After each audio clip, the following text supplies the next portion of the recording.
Stop judging yourself. How many times have you heard that? The idea of not judging yourself might seem appealing as a way to foster self-acceptance and reduce self-criticism. However, there are significant downfalls to this approach if taken to an extreme, where it becomes an excuse to avoid necessary self-reflection and accountability. But first, what does it mean to judge? To judge means to apply a personal meaning on a subject or a matter. Judging is embedded in humans as a species. The quality of our ability to judge in many ways determines the quality of our lives.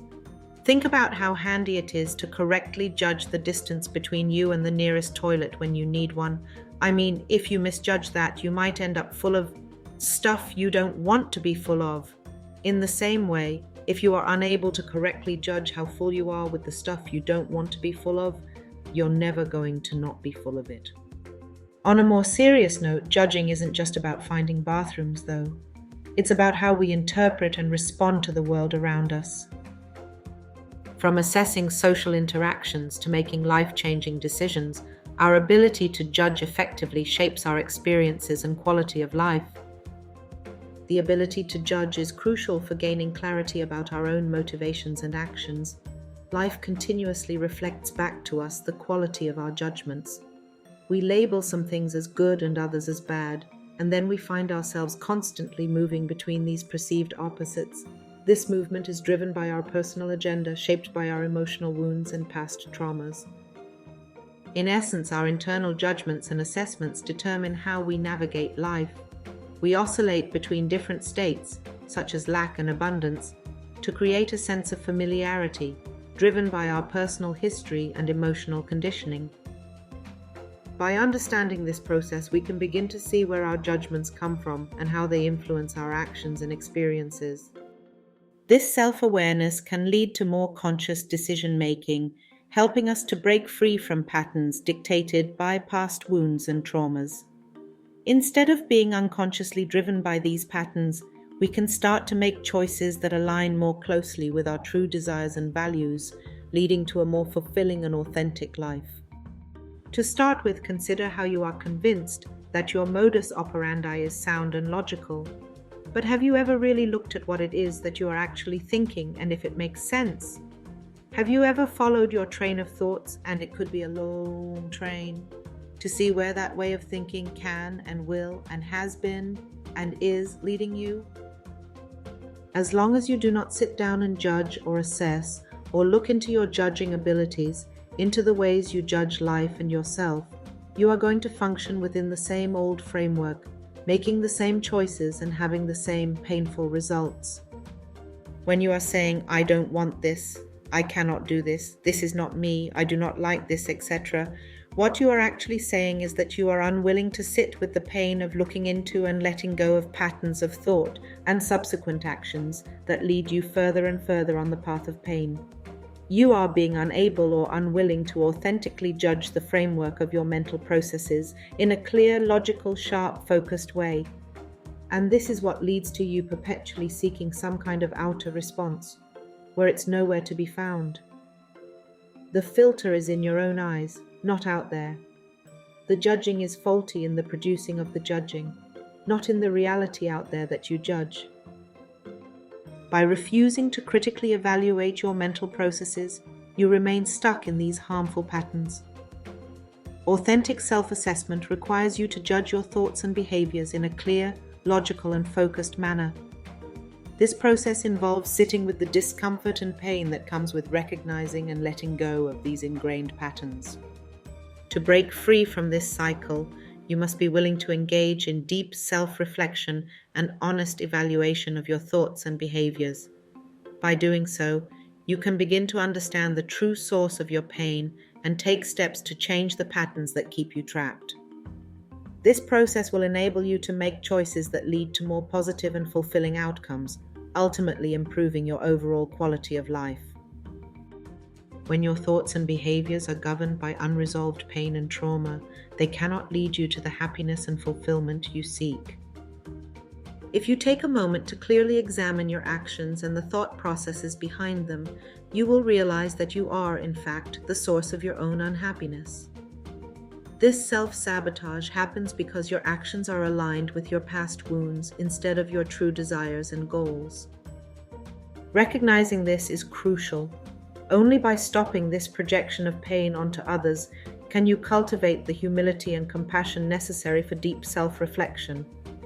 Honest self-assessment is the first step toward genuine change. By confronting and understanding the true nature of your actions and their origins, you open the door to transforming your mental processes into healthier, more constructive patterns. This transformation is what will ultimately allow you to break free from the cycle of unhappiness. It will enable you to make choices that genuinely align with your aspirations, leading you toward a happier, more fulfilling life. Only then can you truly move forward on your journey. Lao Tzu had a way of saying this in one phrase: if you correct your mind, the rest of your life will fall into place. The trap I see over and over again, especially in the superficial New Age spiritual circles, is people getting stuck in their own misery while proclaiming loudly, "Stop judging yourself." This approach, in my experience, only perpetuates the mental anguish they are trying to escape. If you're engaging in behaviors that are harmful or deceitful, such as cheating, lying, causing drama, avoiding responsibility, or refusing to think clearly, simply telling yourself to stop judging these actions won't magically resolve your problems. In fact, it often leads to further entrenchment in these destructive patterns. The mantra, "Stop judging yourself," can sometimes serve as an excuse to avoid the necessary self-reflection and accountability that are crucial for personal growth. Without honest self-assessment, you can't hope to change harmful behaviors or thought patterns. You can't live in denial and expect to uncover the truth about yourself and your life. Here are some of the key downfalls of not judging yourself. 1. Lack of self-awareness. Not judging yourself can lead to a lack of self-awareness, where you become blind to your own faults and mistakes. Self-awareness is crucial for personal growth because it allows you to recognize areas where you need improvement and to understand how your behavior affects others. 2. Perpetuation of harmful behaviors. Without self-judgment, there is no impetus to change harmful behaviors. If you are lying, cheating, avoiding responsibility, or engaging in other negative actions, not judging yourself means you might never see the need to change these behaviors. This can result in ongoing harm to yourself and others. 3. Stunted personal growth. Self-judgment is a part of self-reflection, which is essential for personal growth. By avoiding judgment, you miss out on opportunities to learn from your mistakes and grow as a person. Constructive self-criticism helps you to identify your weaknesses and work on them, leading to a more balanced and mature personality. 4. Unresolved emotional issues. Many harmful behaviors stem from unresolved emotional issues and past traumas. Not judging yourself can lead to a lack of motivation to confront and address these underlying problems. This can result in continuous emotional distress and dysfunction, as the root causes of your behaviors are never dealt with. 5. Denial and dishonesty.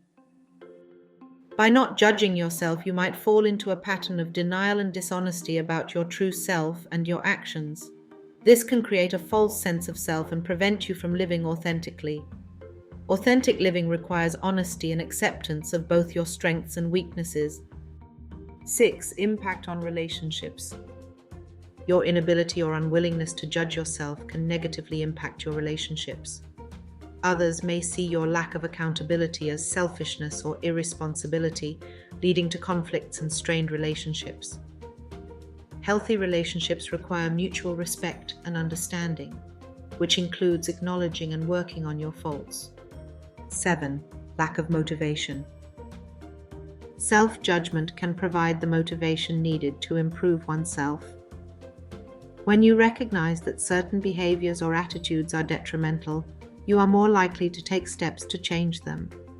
Without this drive, you might remain complacent and fail to strive for personal betterment. For true progress, you need to confront your actions and the underlying mental processes that drive them. This means taking a hard look at your behaviors, understanding their origins and making conscious efforts to change. It requires humility, honesty, and a willingness to accept discomfort as part of the growth process. Judgment in this context isn't about self-condemnation, but about clear-eyed self-awareness. By acknowledging your flaws and working to address them, you can break free from the cycle of misery and move towards a healthier, more authentic way of living. This process involves both introspection and action, ultimately leading to personal transformation and a deeper sense of truth. While it's important to avoid excessive self-criticism that can harm your self-esteem, some level of self-judgment is essential for personal growth and development. It helps you to stay grounded, accountable, and motivated to improve. The key is to strike a balance where self-judgment is used constructively to foster self-awareness and personal growth, rather than to destructively undermine your self-worth. I hope this video helped you. See you in the next one.